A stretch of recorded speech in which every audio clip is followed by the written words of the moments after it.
Harraqeen keenya akkuma argitan kana walitti tunkuramee baxabbaxamee basabbaseetu jira. Mana sadaffaa ijaaruuf immoo wanti ta'aa jiru maayinni. Akkasumas gaaffii isin yeroo baay'ee irra deddeebiitiin na gaafattanii deebii gaatiin isinii deebisaa. Innis immoo lafa bituumoo mana bituumoo mana ijaaruutu salphataa kanarratti nuuf deebisii. Haala yeroo ammaatii wal qabatee kan jedhu irratti isinii deebisuuf jechuudha. Haga xumuraatti na waliin tura. Viidiyoo seeraan dhaggeeffadha. Warri gaaffii qabdan yoo isin irra dabartan gaaffiin keessan deebi'eetu isin utuu hin dhagahin haftu waan ta'eef erga gaaffii gaafattanii erga odeeffannoo fudhachuu dhagahuu barbaaddanii obsaan viidiyoo daqiiqaa muraasa taate waliin turtii keessan godhaa. Akkasuma immoo warri viidiyoo ilaaltanii baatan homaa wanti isinirraa hir'atu saantiba tokko wanti isinirraa qannasu hin jiru waan ta'eef laayikii godhaatii namoota baay'ee biraan qaqqabsiisuun viidiyoo kana sheerii godhaa isinin ja'a. Nagaan isiniif haa ta'u akkam jirtu baga jiraattanii nutis jirra galata waaqayyoo. Egaa har'a akkuma asirratti argaa jirtanii maaltu ta'ee taanii mana kana kanaan dura irratti viidiyoo isiniif hojjedheetiin ture sarvisii karaa duubaan ijaaramee kan kireeffamudha. Shintibeetiidha, kushiinaadha, wanti hundumtuu sarvisii kanarra jira ture. Sarvisiin isaa baay'ee bareeda ture. Amma garuu wanti nuti irratti dabaluu barbaanne an akka kana barbaachisu hin beeku. Gammeetu ganaa barandaan itti hojjetama.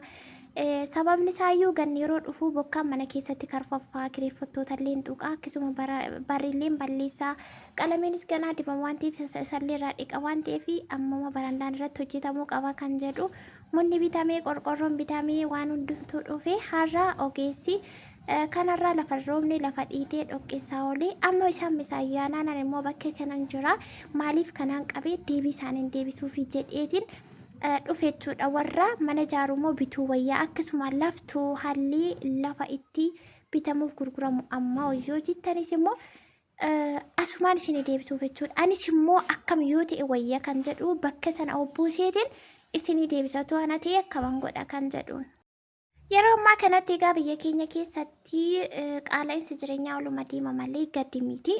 Lafti duwwaansaa aga biliyoona tokko olitti deema. Kanas ta'e sanaa akkasuma birriinis immoo akkasuma irraatiin deemaa jechuudha. Waa'ee birrii isiniin gaafadhu isin yoo ni beektu waan ta'eef garuu mana ijaaramaa bituurra lafa bitachuun sirruma. Namni lafa bitate lafti gadi hin nyaatu. Lafa seera qabeessootii hagaminuu yoo bitattan barbaadan lafa keessan kaawwattanii gatii tirfii gootanii deebistanii gurgurachuu dandeessu. Barbaadan immoo lafa qabdu taanaan yoo irratti mana ijaaruu baatteeyyuu sharaa waxxarattee leemmana walitti caccabsitee keessa yoo galte ni dandeessa jechuudha.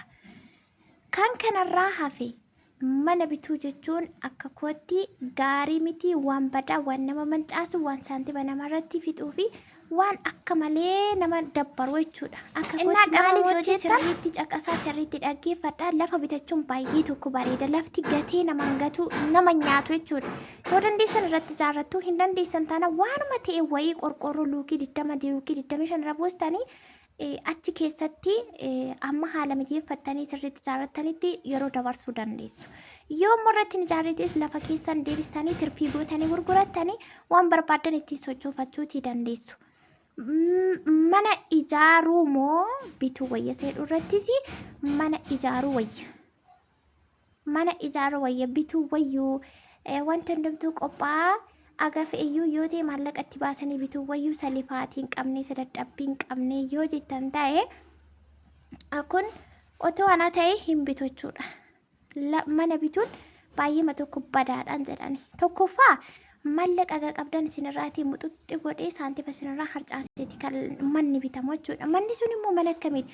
Mana qulqullina hin qabne mana xiraaximboo haafa lafaa guuranii walitti qabaniitu namni lafa bita. Yeroo ammaa kana jechuudha akkam goseetan lafa bitaniitu waanuma koshorii walitti hirkisanii oqqeetti maraganii jeeskamiirra keessatti addeessanii miidhagsanii gatii guddaatti tirfii godhanii gurguratu jechuudha.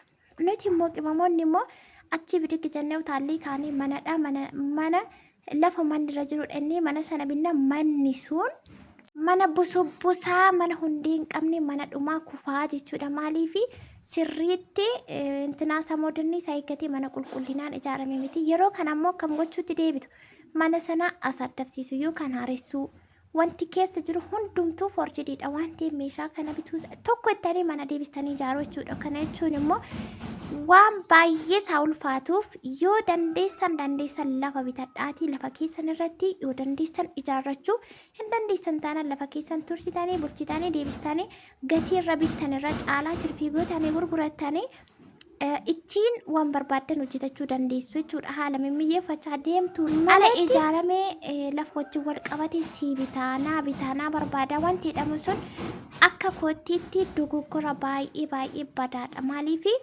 karoora keessan sinirraatii balleessa manuma bosobbosaa sana tol qabdanii gadi qabdanii saantimni sinirraa dhuma sana keessa immoo jireenyatu jira waa meeqatu nama barbaachisa waan ta'eef keessattuu ijoolleen alaa dhufne kun yerootti saantimaa tattamaan ofirraa hurgufnee balleessine taanaan salphina guddaadha. Maaliif baay'ee tokko nutti ulfaata jireenya. Anamma kan keessas kan alaas qaqammasii argeera mi'aasas bishaasas waan ta'eef of eeggannoon deemuun baay'ee tokko barbaachisaadha. Biyaansi yoo yaaltanii mana lafa bitattanii galtanii lafa sana deebistanii gurgurtanii yookiin ittiin dallaluu dandeessu seera qabeessaanii wantoota garaagaraa ittiin hojjechuu dandeessu jechuudha. Garuu mana bitamee manarra birrii maallaqa qabatee achirra taa'aa jechuun salphina guddaadha. Nuuf kanaaf akka kootti mana ijaarame bituurra mana ganaa tokko ittanii haaraasaa ijaaruutu baay'ee tokko salphataa. Akkasuma immoo filannoo tokkoffaa irratti kanaan isinitti immoo lafa ta'uu bitattanii baay'ee tokko isiniif gaariidha. Lafa bitanne immoo mana L-shapii Ameerikaan mooddii diizaayinii garaagaraatiin luukii 60 luukii 50 luukii 40 irratti hojjaare hagam nu gaafata kan jedhu yoo ta'e sagana murteessee isinitti himuu hin danda'u dubbittiin soba taati sagalee yoo galee dhiifa manaa godhaa hojjechaa jiru ga'u gochaa jiru as kana saammisaa deemnaan as keessa deemee xibaatii jira. Innaa mana haga kana ijaaruu luukii haga kana ijaaruu fi qarshii meeqa nama gaafatan ni jedhu intinaadha. Murteessii isinitti himuu hin danda'u maaliif yoo jettan meeshaan ijaarsaa guyyumaa gara guyyaatti dabalaa deema waan ta'eef har'a birrii 1,000 isiniin jedhee borummoo 1,500 ta'uu danda'a. Inni kun yeroo matti galtan abbuma isaatu amansiisee nan danda'a jedhee itti galaan alatti kuni gatiinsaa limitii hin qabu isiniin jechuuti barbaadeen gaaffii keessan deebiseera dheetii yaada isin immoo kanarraa odeeffannoo fudhattanii tiisanii itti yaaduu baastanii buustanii gaaffii of gaafachuu filachuu akkam yoo ta'e gaariidha kan jedhuun maallaqa keessa walitti qabachaa jabaachaa itti fufuutii dandeessu isiniin jechuutiin barbaada. Kana irrattis immoo gaaffii dabalataa yoo qabaattan ta'ee na gaafachuu dandeessu waan hin beekurraa isiniif hin deebisa. Viidiyoo laayik sheer gochuun raawwatina baay'ee.